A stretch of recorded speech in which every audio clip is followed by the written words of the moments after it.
I found the typewriter at a dusty estate sale, its keys still gleaming despite decades of disuse. The elderly woman who sold it watched me with knowing eyes, refusing to take my money.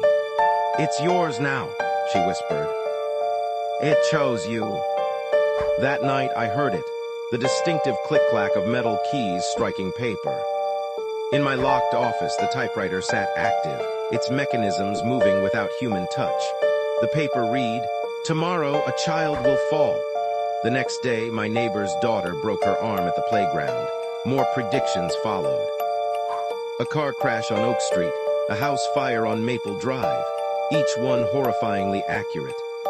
I tried destroying the typewriter, but it remained unmarked, unburned, unbroken. This morning, I found a new message waiting.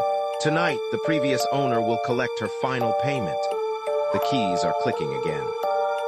I dare not look at what they're writing.